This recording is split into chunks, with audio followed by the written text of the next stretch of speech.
Imagina por un momento que tienes apenas 6 años, que todavía juegas con tus muñecas y duermes abrazada a ellas cada noche. Y que de repente te dicen que ya eres la esposa de un rey que tiene 29 años. Esto no es el argumento de una novela de terror, esto no es ficción. Esta es la historia real de Isabel de Valois, y lo que estás a punto de descubrir sobre su matrimonio va a cambiar completamente tu visión sobre la realeza medieval. Isabel nace en París el 9 de noviembre de 1389, en medio del esplendor y el poder absoluto de la corona francesa, siendo hija del rey Carlos VI de Francia, un hombre al que la historia recordaría con el apodo de Carlos el Loco, por sus episodios de demencia, y de Isabel de Baviera. La pequeña Isabel es la tercera hija de la pareja, pero sus dos hermanos mayores mueren siendo bebés, uno durante el parto y el otro apenas un año después, convirtiendo a Isabel en la hija mayor sobreviviente de una familia que eventualmente tendría 12 hijos, de los cuales solo 7 llegarían a la adultez en una época donde la muerte infantil acechaba en cada esquina. Cuando Isabel cumple apenas 6 años de edad, su vida cambia de una manera que ninguna niña debería experimentar jamás, porque Inglaterra y Francia llevan décadas enzarzadas en la brutal guerra de los 100 años, que ha costado miles de vidas, arruinado economías enteras y llenado los campos de batalla de cadáveres. Y alguien en las altas esferas del poder decide que una niña pequeña puede ser la pieza perfecta para sellar la paz entre dos reinos enemigos. El rey Ricardo II de Inglaterra tiene 29 años. Acaba de enviudar hace 2 años tras la muerte de su amada primera esposa, Ana de Bohemia, y necesita una nueva alianza matrimonial con Francia, mientras que Isabel apenas ha dejado de ser un bebé y todavía necesita que alguien la ayude a vestirse por las mañanas. Pero eso no importa cuando estás negociando tratados de paz que pueden salvar o destruir naciones enteras. ¿Por qué absolutamente nadie se detuvo a pensar en proteger a esta niña indefensa? El 31 de octubre de 1396, en la iglesia de San Nicolás en la ciudad portuaria de Calais, en Francia, se celebra una de las ceremonias matrimoniales más perturbadoras de la historia medieval europea. Los registros históricos de ese día describen una escena que te va a romper el corazón. Una lagrimosa princesa Isabel, vestida con un elaborado vestido de terciopelo azul, decorado con bordados de lilas, hechos en hilo dorado, y luciendo una diadema de oro con perlas incrustadas, camina lentamente hacia la iglesia, donde la espera el rey Ricardo, escoltada por una delegación de damas inglesas, lideradas por las duquesas de Lancaster y Gloucester, que intentan consolarla mientras ella solloza. La niña está llorando sin parar mientras avanza hacia su destino. Y faltan exactamente 5 días para que cumpla su 7º cumpleaños. Pero lo que realmente destroza cualquier idea romántica que puedas tener sobre este evento es un detalle específico que quedó registrado en los documentos oficiales de la época. En su equipaje nupcial, junto a todos los vestidos reales bordados con hilos de oro, las joyas de una reina y las coronas que ahora le pertenecen, también fueron cuidadosamente empacadas sus muñecas de trapo. Porque a pesar de todo el protocolo real, la pompa ceremonial y los tratados internacionales, Isabel seguía siendo lo que realmente era. Una niña pequeña de 6 años que necesitaba abrazar sus juguetes para poder dormir por las noches. Días después del matrimonio, Isabel cruza el Canal de la Mancha hacia Inglaterra, y el 23 de noviembre de 1396 hace su entrada triunfal en Londres. Y aquí es donde la historia se vuelve verdaderamente macabra. Las multitudes que se agolpan para ver a la nueva reina niña son tan enormes, tan densas y tan descontroladas, que varias personas mueren literalmente aplastadas en el puente de Londres, sus cuerpos pisoteados por la masa humana que empuja desesperadamente para poder ver a esta pequeña criatura que ahora es su reina. El 8 de enero de 1397, apenas 2 meses después de su boda, Isabel es coronada en la majestuosa abadía de Westminster, con solo 7 años de edad recién cumplidos, rodeada de miles de personas gritando su nombre, mientras ella probablemente no entiende ni la mitad de lo que está sucediendo a su alrededor. Y las festividades de su coronación duran 2 semanas completas, con torneos caballerescos y banquetes fastuosos que generan quejas entre el pueblo por el gasto excesivo en medio de tiempos de guerra. Pero espera, porque lo que sucede después es algo que nadie podría haber anticipado y que desafía todo lo que esperarías de esta situación tan oscura. Isabel llega al imponente castillo de Windsor, que se convierte en su nueva casa, donde vive rodeada de su propia pequeña corte, compuesta por damas de compañía francesas e inglesas, bajo la supervisión estricta de una institutriz llamada Madame de Coucy, que fue especialmente designada para cuidarla. Ahora bien, aquí es donde la historia toma un giro completamente inesperado, que desafía todo lo que esperarías de esta situación tan oscura. Ricardo II, contra todos los pronósticos y las costumbres brutales de la época, desarrolla un afecto genuino y profundamente protector hacia la pequeña Isabel, y hace algo que era extremadamente raro en ese entonces. Decide no solo no consumar el matrimonio hasta que ella tenga al menos 12 años, que era la edad mínima establecida por la ley canónica, sino que además la trata con una ternura casi paternal que sorprende a todos en la corte. Los cronistas de la época escriben con asombro que el rey visitaba regularmente a Isabel en Windsor, que pasaba largas horas con ella conversándole de manera divertida para hacerla reír, que la entretenía con historias y bromas junto a sus damas de compañía,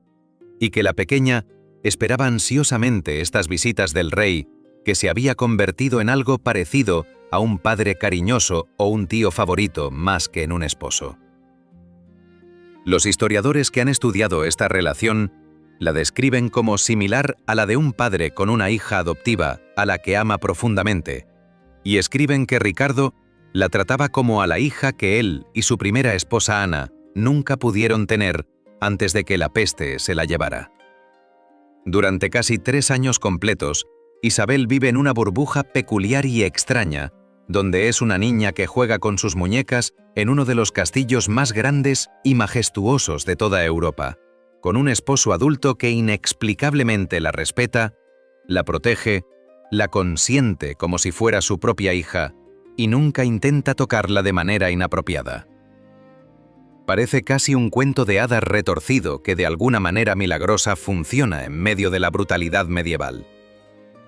Hasta que todo ese frágil equilibrio se desmorona de la manera más brutal y sangrienta posible. Y lo que está por venir es incluso peor de lo que puedes imaginar, porque la pesadilla de Isabel apenas está comenzando. En el año 1399, cuando Isabel tiene apenas 10 años y todavía es una niña que depende completamente de los adultos a su alrededor, su propio tío en Francia, Luis I, duque de Orleans, toma una decisión política fría y calculada que va a destrozar completamente la vida de la pequeña. Decide que Francia ya no necesita mantener la alianza con Inglaterra y que el tratado de paz puede romperse sin consecuencias, y en un movimiento político absolutamente despiadado, permite que Henry Bolingbroke, un primo y rival directo del rey Ricardo, que había sido exiliado años atrás, invada Inglaterra con un ejército mientras Ricardo está en Irlanda, sofocando una rebelión. Ricardo es capturado cuando regresa, despojado de su corona, públicamente humillado y encarcelado en el sombrío castillo de Pontefract, mientras que Isabel, que todavía es una niña de apenas 10 años, que no entiende completamente la complejidad de la política medieval, es arrancada violentamente del castillo de Windsor, donde había encontrado algo parecido a la seguridad y la felicidad, y es trasladada bajo arresto a un palacio en Sunnings Hill, donde la mantienen completamente aislada bajo vigilancia militar constante, sin poder ver a nadie de confianza, sin recibir noticias claras de lo que está pasando, aterrorizada y completamente sola. Pasan meses largos y angustiosos de incertidumbre y terror psicológico para esta niña que llora todas las noches preguntándose qué ha pasado con Ricardo, el único adulto que la había tratado con bondad en este país extranjero donde nadie habla su idioma materno correctamente, hasta que el 14 de febrero de 1400 llega la noticia devastadora que cambiará su vida para siempre. Ricardo II ha muerto en su celda en el castillo de Pontefract, y aunque la versión oficial dice que murió de causas naturales, los rumores oscuros que circulan por toda Inglaterra hablan de que el ex-rey fue deliberadamente dejado morir de hambre, encerrado en una mazmorra fría y húmeda, donde pasó sus últimos días en agonía, mientras su cuerpo se consumía lentamente, gritando por comida que nunca llegó, hasta que finalmente su corazón dejó de latir. Isabel se convierte en viuda a los 11 años de edad, habiendo perdido al único adulto que la había tratado con algo parecido a la bondad, el respeto y el afecto paternal en su corta vida, y ahora está completamente sola, vulnerable y aterrorizada en un país extranjero que la ve como una prisionera política incómoda, más que como una persona con sentimientos. Pero la pesadilla de Isabel está muy lejos de terminar, porque el nuevo rey tiene planes específicos para ella que harán que desee nunca haber nacido. El nuevo rey de Inglaterra, Henry IV, el mismo hombre que derrocó a Ricardo y probablemente ordenó su muerte por inanición, tiene un plan muy claro y calculado para deshacerse del problema político que representa esta joven viuda francesa de apenas 11 años.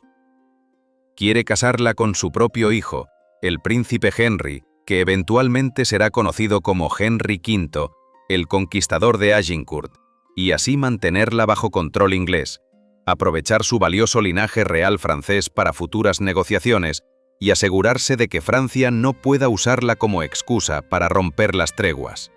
Es un plan perfectamente lógico desde el punto de vista político y estratégico de la época, y para una niña de 11 años que está completamente vulnerable, sola, sin ningún poder real, prisionera en un país extranjero y rodeada de guardias armados que responden al rey que asesinó a su esposo, debería ser absolutamente imposible resistirse a los deseos explícitos de uno de los monarcas más poderosos de toda Europa.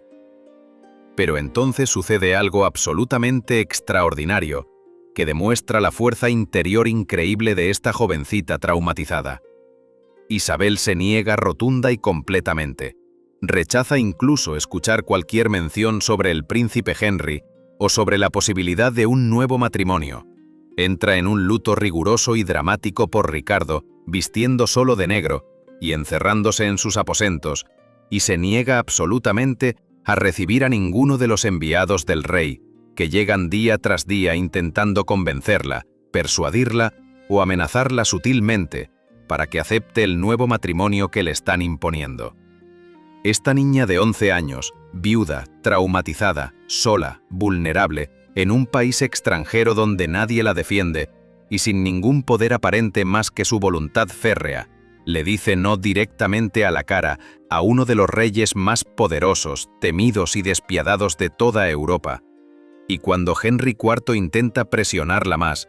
ella simplemente se encierra en un silencio absoluto y se niega a cooperar de cualquier manera. Y de alguna manera increíble, casi milagrosa, gana la batalla de voluntades, porque Henry IV finalmente se rinde ante la terquedad inquebrantable de una niña de 11 años y permite que Isabel regrese finalmente a Francia en agosto de 1401, aunque se queda con toda su dote y sus joyas como castigo por su rebeldía. Pero el sufrimiento de Isabel apenas está comenzando su capítulo final, porque su regreso a Francia no será el final feliz que ella esperaba desesperadamente. Isabel regresa a Francia en 1401 como una adolescente de 12 años, profundamente traumatizada, que ha vivido más horrores, traiciones y pérdidas en sus pocos años de vida que la mayoría de las personas experimentan en toda una existencia completa. Pero su familia ya tiene nuevos planes políticos para ella, porque en la realeza medieval, las mujeres nunca dejan de ser piezas útiles en el juego del poder. En 1404, su propio tío y padrino, Luis de Orleans, hermano de su padre, el Rey Loco, solicita formalmente la mano de Isabel para su hijo Carlos. Y 2 años más tarde, el 29 de junio de 1406, en la ciudad de Compiègne, cuando Isabel tiene 16 años, es casada nuevamente en una ceremonia que rompe el corazón de cualquiera que la presencie. Esta vez con su primo Carlos de Orleans, que es apenas un niño de 11 años, 5 años menor que ella, que ni siquiera ha alcanzado la pubertad y que probablemente está igual de asustado que ella por este matrimonio forzado. Los testigos presenciales de la ceremonia nupcial escriben con tristeza algo desgarrador en sus crónicas. Isabel lloró incontrolablemente durante toda la boda, no de emoción o felicidad, sino de humillación profunda y tristeza devastadora, porque ella había sido la reina de Inglaterra, la consorte de uno de los reyes más importantes de toda Europa,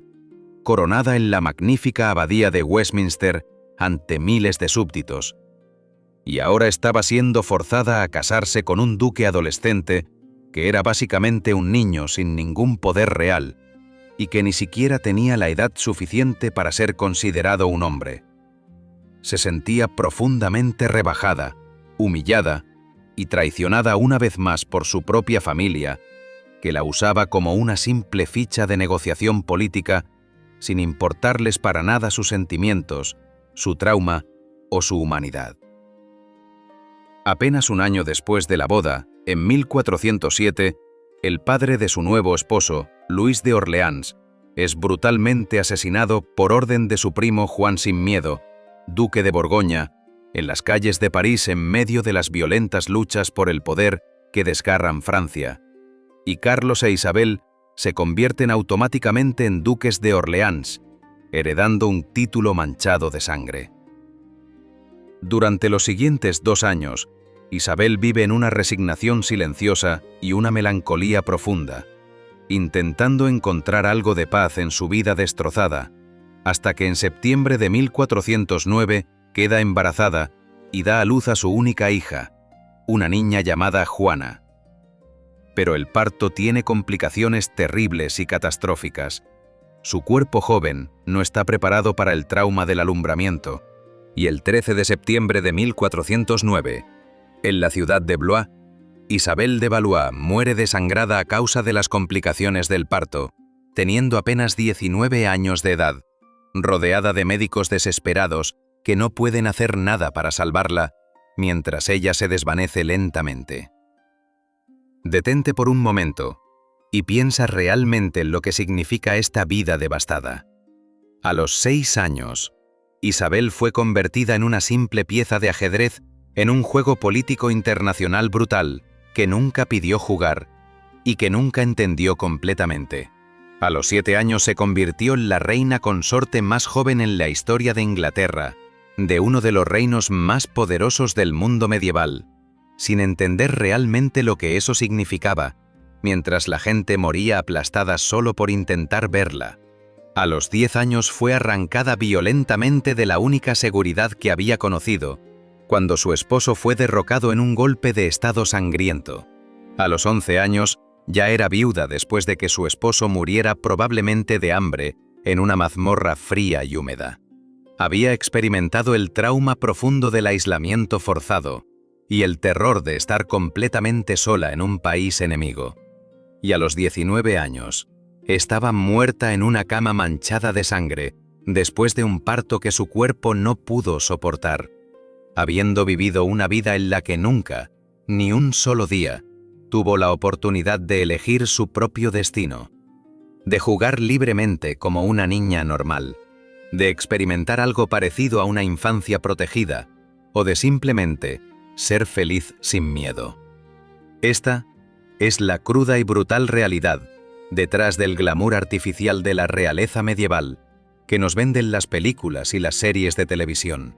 No eran cuentos de hadas románticos con finales felices y príncipes encantadores, sino vidas de seres humanos reales, especialmente mujeres y niñas indefensas, que fueron sistemáticamente sacrificadas, vendidas, intercambiadas y destruidas en el altar del poder político y las alianzas internacionales. Y la historia devastadora de Isabel de Valois es solo una entre miles de historias similares de niñas que han sido olvidadas, borradas o romantizadas irresponsablemente por la historia oficial escrita por hombres poderosos. ¿Cuántas otras niñas como Isabel fueron usadas, destruidas y luego borradas de la memoria colectiva para siempre?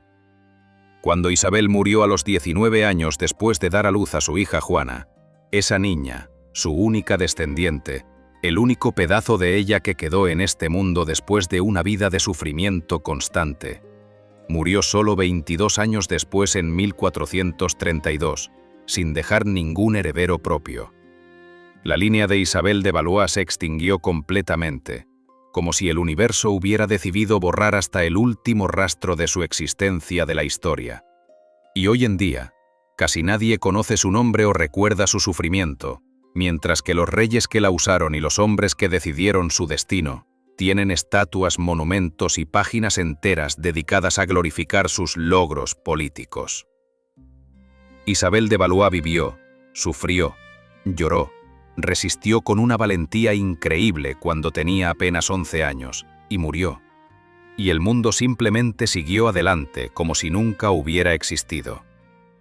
Si esta historia te impactó tanto como a mí cuando la investigué durante días buscando cada detalle disponible en las crónicas medievales, déjame un comentario contándome qué fue lo que más te sorprendió, te horrorizó o te hizo reflexionar sobre la vida de Isabel de Valois. Y dale like a este vídeo si quieres que siga trayendo más historias reales de la realeza medieval que nunca te contaron en clase de historia, porque son demasiado oscuras e incómodas para los libros de texto tradicionales.